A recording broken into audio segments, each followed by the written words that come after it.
Welcome back, and as you are watching, it's mini Husseinis. Again, it's the little adventure that she goes through when it comes to understanding a bit about Muharram, and it's something that myself and Zahra have been through when it comes to the rituals associated with Muharram, wearing black, for example, helping out in the Husseiniyah. So we very much look forward to her journey. To join her with her journey as well. So this part of the show, we're looking into shedding some light on the jurisprudential context of Muharram and Safar, Ashura and Arba'een. And today we're talking about specifically bloodletting. And to share these insights with us, we're going to be speaking to Sayyid Mohsin Shah, who's as ever joining us on our esteemed couch. So we thank you very much for your time. Assalamu alaikum. Alaikum salam wa rahmatullahi wa barakatuh. How are you, Sayyid? Everything I'm okay? very well. How are you too? Good, Thank good. you. Not bad. Mashallah. Not bad, not bad. Well, welcome. Thank you. So you've obviously said it as bloodletting. Would you like to describe to our viewers what we specifically mean by bloodletting? Bloodletting, I think, is the best word, formal word to use for what we say as the rituals which we cut or allow blood to pour out of our body in remembrance, in mourning, in grieving, and to feel the pain of Abu Abdullah al-Hussein. Yeah. Such rituals are, for example, tatbir, where we strike the head with a small knife, and also zanjir zani, where we have chains with knives on the back, which are swung on the back, and also to an extent, the chest beating also can cause skin to burst and to blood to come out from there. And another ritual, which it's not really bloodletting, but the walking on the fire, which is another ritual which is probably misunderstood. Right. Can I, before you start, so for the purpose of the viewers, ignorance of myself, who's never done this, explain what person goes through when they're actually doing this ritual. So with the bloodletting, let's say we'll focus on the knives for now. So you have tatbir and you have zanjir zani. Tatbir being a knife known as a qama, even the English call it a qama knife. All right. And the idea is that you dress in white and you walk around and strike your head with the knife to cause small cuts, to allow blood to come out, to give you a sense of feeling of what Abu Abdullah went through, and also what Imam Ali went through when he was struck on the head by Ibn Muljam rahmatullah alayhi. And one would do this as a communal, a gathering event where they will go together, they will recite poetry, they will recite the Masa'ib of Abu Abdullah while striking their head with the sword. Is it quite a spiritual uplifting? Do you really feel? Can I just shed a bit of light on that as well? Because what he was saying was absolutely correct from the technicality of it. But what I hear from people who actually take part in the acts and what it makes them feel, because number one, there's two areas, there's two places that people do it. It's either in Karbala itself or it's within their homes, within their communities. And the whole idea is wearing white resembles the kafan, the chafan. So you are ready to die for Imam Hussein salam. And many a time we always say in the majalis, Ya laytana kunna ma'akum fanafuzu fawzan azima. So we pray and we wish that we were with you on that day. Because Imam Hussein salam, on that day he called out to the people, Hal min nasir yansuruna, is there anyone to help her? We understand that this call wasn't to the people there, it was to the people, the call was to resonate throughout time and space. And to transcend time and space to reach the communities of this day and age, right? Yeah. And to answer that call, there are, people answer that call in many different ways. You can answer that call by writing articles. You can answer that call by doing many different media or social actions. Other people want to answer that call by the way that Karbala played out or happened, a full-on war. So people actually died, and there was blood, and there was a lot of bloodletting, shall we say? So to associate themselves with what actually happened, to feel some sort of pain, they'd almost dress in a way that that the people of the time would. So the swords and the white kafan and the sand beneath your feet, it's almost telling Imam Hussein, I am ready, and this is the way I want to repay the faith that you've given to me. I want to repay my you know, I want to pledge my allegiance in this way. So a lot of the controversy surrounding that is, oh, it's barbaric and everything. But in essence, everyone that returns to Imam Hussein, or everyone that wants to connect to Imam Hussein, will connect in their different ways. But I'm sure Sayyid has more insight. Do you think people, obviously you've spoken to, who do this, achieve that goal? 100%. Okay. Yeah, 100%. Right, so we're going to carry on, because thank you, because I wouldn't understand. Obviously, yeah. It's I'm sure the Sayyid will also, you know, sort of shed more light on this. But from a spiritual sense, the question actually, which I want to ask to you, just to deflect it here, the question is, a lot of people say, okay, so if it's we can understand with majalis why people will show a lot of intense grief, because it's a build-up of emotions. Indeed. They start with the poetry, and then it'll go into the masa'ib, and then it'll kind of just, it's a build-up. But with tatbir, it seems like a bit static. Like, I think with the you stand, and then maqtal, you start, and then how does it really? But the maqtal, I'm saying, if the way you're describing it is a very visual, isn't it? You're putting yourself in your mind. But what the tabir is a very physical action. So there's quite two different senses that are coming into play here. So. Yeah, that's where. Yeah, the Sayyid can. With tatbir, I believe that, first of all, there would be, in some places, I know with the Pakistani community, there's always a Masai before. Yeah. There will always be a Masai before. Traditionally, it's done just before the Fajr Adhan. Yeah.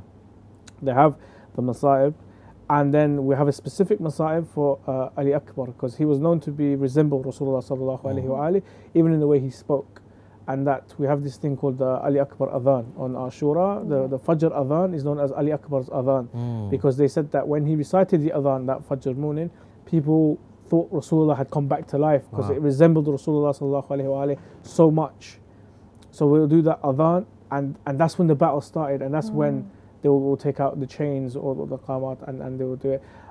It's done differently. I know in the Iraqi community, they recite Ziyat Ashura before. Everyone is with their white coffins on and their qamat ready. They recite Ziyat Ashura. They'll go into the courtyard, or if it's done indoors, it's done indoors. They'll go to the place, and they will have the trumpet and the drums, and there's this like this big wave of emotion and noise, as in you actually think you're at a battle. You actually feel that you're there with the drums and the horn going, and you're there, and you can hear the chants, and you can hear the people wailing, Ya Hussein, Ya Zainab, and is there to, in a way, give you a feeling of what it was like to be on that battlefield. But at the same time, like Ali Father said, was to pledge your allegiance to Abu Abdullah, and to say that, look, I'm here for you, and I'm willing to give my blood for you. And a lot of people also take that opportunity to give their allegiance to Imam Mahdi, may Allah, hasten his reappearance, and to show and give your allegiance to Imam Mahdi with your own blood. That this blood belongs to Imam Mahdi now. It doesn't belong to me. And another thing, it's you mentioned that point actually, and I'm very interested to contextualize it from a jurisprudential point of view. So, tatbir, what is the fiqh aspect to it then? Fiqh aspect, I have to tell the people that please refer back to your marja, because the marja have different opinions on bloodletting. But majority do accept it, do allow it, and His Eminence the Grand Ayatollah Sayyid Sadiq Shirazi says it's mustahab. Now the reason he says it's mustahab, now you could refer back to his Risala Amaliyah, and if you go to the pages 601, the recent Risala Amaliyah 601, there's a section on Ashura, there's a section on Tatbir, and he gives his what you call the istidlal of where he has come up with this fatwa. And he says that in Bahar al-Anwar we have references to the Ayyamma and the Ahlul Bayt bloodletting, where they would hear the Masa'ib, or they would have seen. So the one is Sayyidah Zainab, when she saw the head of Abu Abdullah in Sham on the spear, she hit her head onto what we call the pole of the carriage that she was in, and she started to bleed. Another one, which is in Bahar al-Anwar, is Imam Sajjad. Imam Sajjad was speaking with his companion Jabir, and when he was telling Jabir what happened, he got very, very emotional. He grabbed the nearest thing, which was a lamp, and he hit that in his head, and they say he fell unconscious on the floor, and there was blood pouring out. Also today I was listening to a lecture by Bashir Najfi, who is a marja in Najaf, and he was describing how Imam Sajjad, where a companion came to Imam Sajjad and said, I had a dream, and say the Fatima Zahra was in that dream, and she had her blessed, the head of her son, Imam Hussein, in her lap, and she was crying and wailing. When Imam Sajjad heard this, he hit his head on the wall and broke his nose. So, just on that point, actually, of certain personalities hitting themselves with intense grief, there is a historical narration actually, which mentions that I think it was Uwais al-Qarani. Teeth. Yeah. So and this is actually in the presence of Rasulullah. So if Rasulullah had no issue with Uwais hitting his mouth with a stone, and let's just be real here. This is what the historical, text will say. The person hit himself with a stone, causing his teeth to break and bleed. Every single one. Right. So if Rasulullah had an issue with that because of the man showing intense pain, he would have said something. Definitely. But because he didn't, can we take that as the Maraja will take that as evidence? There is definitely. Some Maraja may have an issue with this hadith for whatever reason. However, plenty of Maraja have said that this hadith is authentic and there's nothing wrong with this hadith, and they can use this to extract a ruling on self-harm, self-flagellation, and on bloodletting. That for the case of Abu Abdullah and the Imam is perfectly fine. In fact, the hadith, if you read the hadith, it goes on that Rasulullah sallallahu alaihi wasallam praised this man and was happy with his actions. It's quite phenomenal, isn't it? Because I think when you love a personality more than yourself, more than your physical parents that Allah has blessed us in this world, there's just no limit to expressing that grief, isn't it, when in that love. So I think it's very easy for people to look from outside and say, but it's this and it's that. But I think for the people that are actually involved in the whole process, it's such a personal journey, isn't it? And having said that, though, from an outsider's perspective, that anybody who was to, I often hear people saying, type in Shia into a global search, and you will see images, quite disturbing images of children having their heads cut swords and bleeding. And how are we portraying this image then through this action, which we understand is through love, but not necessarily for people who we are trying to show the message of Ahl Bayt, of the peace, of the love that they had. I think there has been, unfortunately, a campaign targeting and using it as against us, which the media does anyway. But it is our duty to educate the people and explain what's going on. There are so many non-Muslims who have come to see Tatbir, especially here in London. We've invited, the Hussein Rasul Adam has invited so many people to come, non-Muslims, to come and watch. And they say that it was such a beautiful event. It was so dignified and spiritual, very, very motivating, very, very uplifting to see a community together to participate in something which was so peaceful and poetic and dignified. And then unfortunately also we have those who don't see it in that way. But it's our duty to educate those people. And on a quick point, I always use this example with my friends, is that in Spain they have a tradition where they release a bull out into the wild, and they purposely taunt this bull as well. Now, how many animal human rights violations is that? That's a separate topic. But do you know people die during this ritual? This bull will knock over people and they are killed, they died. And that seemed to be a sport. And this is celebrated and entertained. Let's be honest, that's really, really barbaric and inhumane. But do you see the Spanish people trying to remove this from their culture? No. If you try to remove it from their culture, what would happen? There will be a serious backlash of what you're trying to do with our customs and our traditions. And this is something that is a part of us and that we celebrate.